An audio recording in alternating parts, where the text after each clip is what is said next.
to be here and listen to it. They were still filming? The dog count. All right, let's get this going. Get this. I'm here for a speech on caffeine. Do you need energy? Well, I do. Excuse me a moment.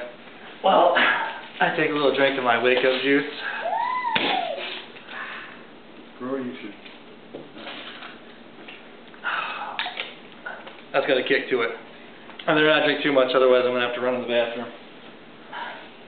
Well, if you haven't already guessed, I'm here to talk about the world's most popular drug, caffeine. How many people here today have had any caffeine today? Well, I have. Raise your hand. I have. Yep. That's pretty much everybody here, so except for my wife. So I can see this, hopefully this speech will be somewhat beneficial to you. So first off, I'm going to talk about some general caffeine usage information, and then I'm going to talk about pros and cons to consuming caffeine. So let's just start off with just some general information about caffeine usage. There's many different types of products that contain caffeine, and they have different amounts of caffeine in them. Just to name a few, caffeine can be found in coffee, energy drinks, chocolate, tea, and some pop. If you look on the nutrition labels on the back of most drinks that contain caffeine, they'll list how many milligrams of caffeine. Caffeine is measured in milligrams. 300 to 400 milligrams of caffeine is considered to be a moderate consumption of caffeine, according to a researcher from Linus Pauling at Oregon State University. They also gave the statistic that 3 to 4 cups is also be considered a moderate amount. So there's two frames of reference for you to kind of gauge how much caffeine you're taking. Another interesting point is caffeine can often be ingested unknowingly. Even decaffeinated coffee can contain some amount of caffeine, according to a University of Florida study. So you may be trying to avoid caffeine by taking the decaf, but unknowingly be getting some anyway. Now that we've talked about some of the sources of caffeine and what a moderate amount of caffeine is, let's talk about some of the pros to consuming it. Caffeine often gets a bad rap, but it does have some health benefits. Probably the most well-known health benefit is alertness. Caffeine is a stimulant, and it stimulates your nervous system and perks you up. This can often be useful when writing speech outlines late at night or studying for a test. Also for that late night driving, kind of keep you in the lines there.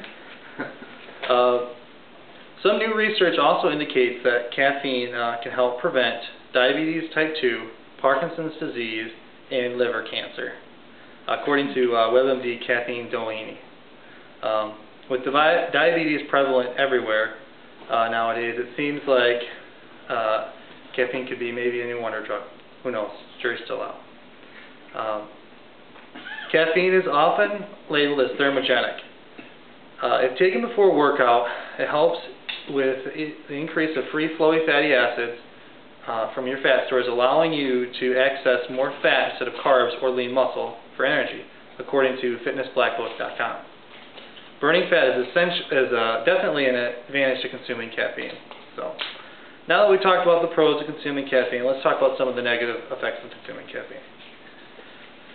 Caffeine can raise your blood pressure, according to Caffeine Doheny from WebMD. So hypertension is a precursor to coronary disease. So you can see this kind of becomes a slippery slope. You consume more caffeine, which increases your blood pressure, which can cause coronary disease. So that's definitely a negative effect of caffeine.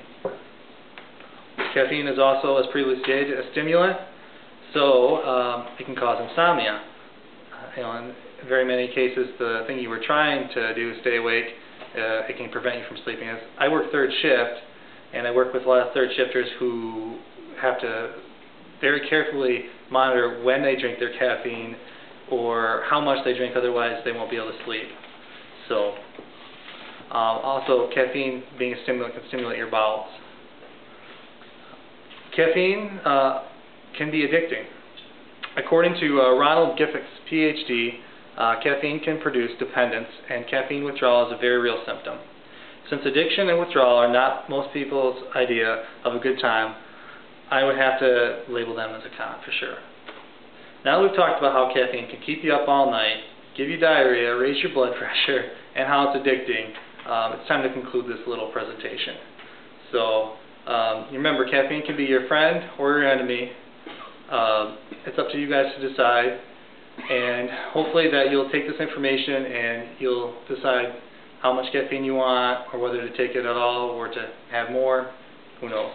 I'll tell you one thing, it's working on my bowels, so I gotta go. Thanks.